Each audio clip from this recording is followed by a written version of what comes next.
Hi అండి, అందరికీ నమస్కారం. రేపు సోమవారం అష్టమి తిథితో కలిసి వచ్చిన అద్భుతమైన రోజు.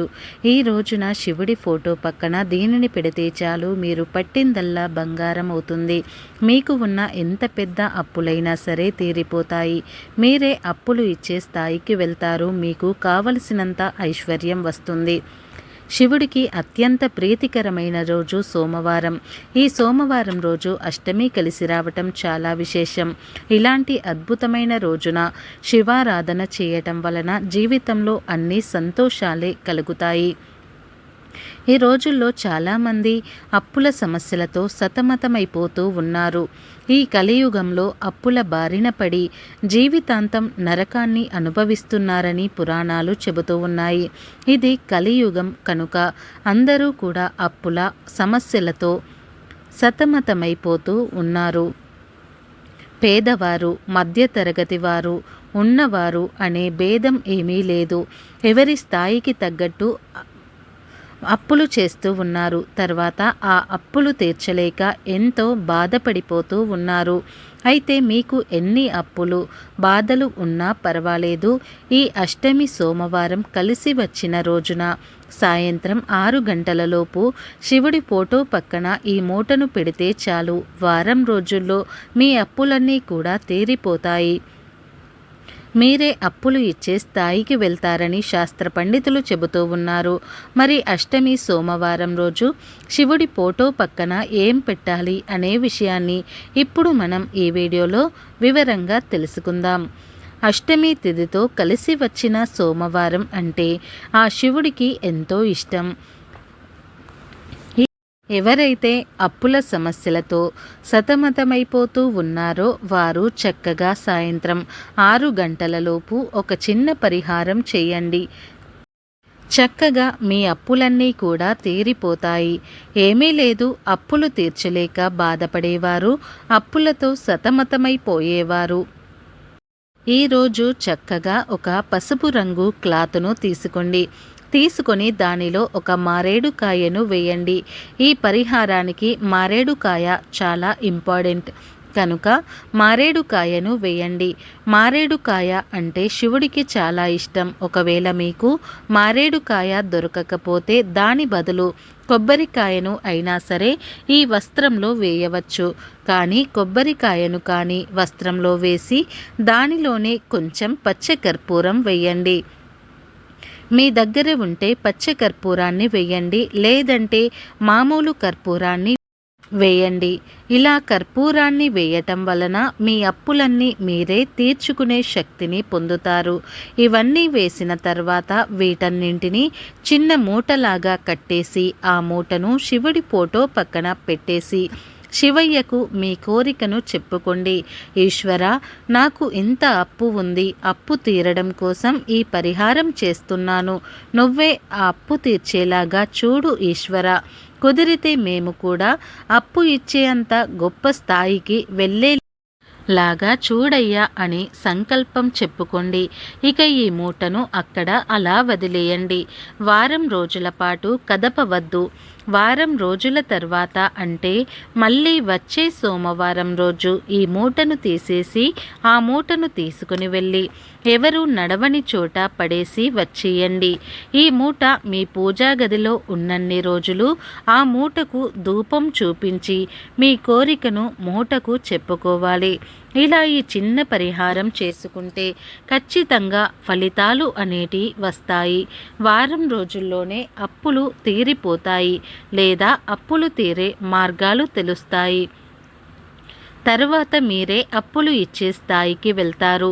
మీకు అంతా మంచే జరుగుతుంది కనుక మీరు కూడా రేపు సోమవారం రోజు ఈ చిన్న పరిహారాన్ని చేసి అప్పుల బాధల నుండి బయటపడి ఆనందంగా జీవించండి.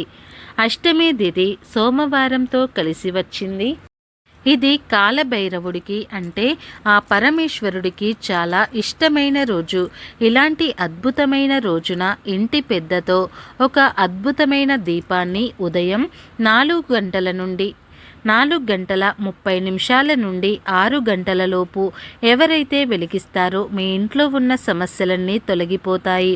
మీ దరిద్రం తొలగిపోతుంది. మీ దశ మారిపోతుంది. అపర కుబేరులుగా మారిపోతారు. రాజయోగం పడుతుంది అని శాస్త్రాలు చెబుతూ ఉన్నాయి. మరి సోమవారం అష్టమి కలిసి వచ్చిన రోజున వెలిగించాల్సిన ఆ దీపం ఏమిటి?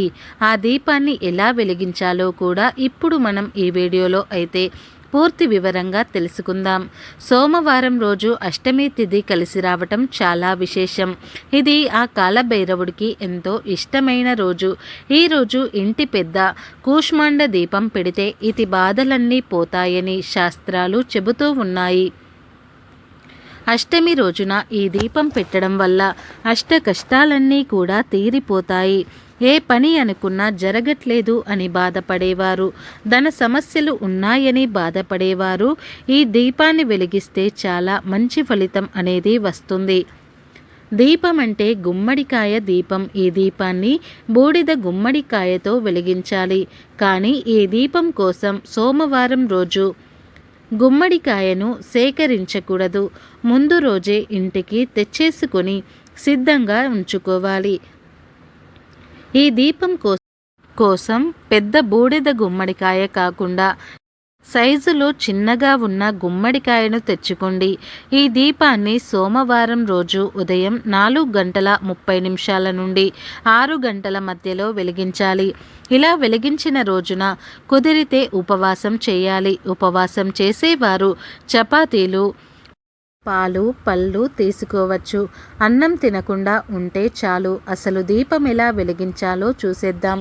సోమవారం రోజు ఉదయం చీకటితో లేచి ఇంటి పెద్ద మరియు భార్య శుచిగా స్నానం చేసుకోవాలి. ఆ తర్వాత ఇంట్లో దీపం పెట్టుకొని ముందు గుమ్మడికాయను తీసుకోండి. ఆ గుమ్మడికాయకు ఇంటి పెద్ద ఘాటు పెట్టి అడ్డంగా 2 ముక్కలుగా కోయాలి. ఈ పని మగవారే చేయాలి, ఆడవారు చేయకూడదు. అలా కోసిన తర్వాత ఆడవారు ఆ గుమ్మడికాయ ముక్కలలోని గింజలు, పిప్పి అంతా కూడా తీసేయాలి. ఆ తర్వాత ఆ గుమ్మడికాయ ముక్కల లోపల పసుపు రాయండి, కుంకుమతో బొట్లు పెట్టండి. తర్వాత ఒక ప్లేటు తీసుకొని ఆ ప్లేట్లో గుమ్మడికాయ ముక్కను పెట్టండి. తర్వాత గుమ్మడి ముక్కలు నల్ల నువ్వులు నూనె పోయండి. కేవలం నల్ల నువ్వుల నూనె మాత్రమే ఈ దీపానికి వాడాలి. అలా నూనె పోసిన తర్వాత పత్తితో వత్తిని చేసి ఒక పెద్ద పువ్వత్తిని ముందు రోజే రెడీ చేసుకొని పెట్టుకోండి. ఆ వత్తిని వేసి దీపం వెలిగించాలి. ఇలా 2 గుమ్మడి ముక్కల్లో 2 దీపాలు వెలిగించాలి. ఇలా వెలిగించిన తర్వాత పంచోపచార పూజ చేయాలి. అంటే గంధం, పుష్పం, ధూపం, దీపం సమర్పించాలి. అంటే ఈ 2 కూష్మాండ దీపాలకి విడిగా మళ్ళీ 2 మామూలు దీపాలు వెలిగించాలి. ఆ తర్వాత ధూపం చూపించాలి. ధూపం చూపించే ముందు కాలభైరవాష్టకం చదువుకోవాలి. చదవటం రానివారు వినాలి. తరువాత 2 ఎండు ఖర్జూరాలు నైవేద్యంగా పెట్టి హారతి చూపించి దండం పెట్టుకోవాలి. అంతే. ఆ వెలిగించిన దీపాలు ఎంతసేపు వెలిగితే అంతసేపు వెలగనివ్వండి. నెక్స్ట్ డే ఈ గుమ్మడికాయ ముక్కలని పారే నీటిలో వదలాలి. లేదా ఏదైనా చెట్టు మొదట్లో పడేయవచ్చు. ఇంట్లోని ఈ దీపాలను వెలిగించుకోవచ్చు. ఈ దీపాన్ని వెలిగిస్తే అష్టకష్టాలు పోతాయి, దరిద్రం పోతుంది. దంపతులు ఇద్దరూ కలిసి ఈ దీపం వెలిగించాలి.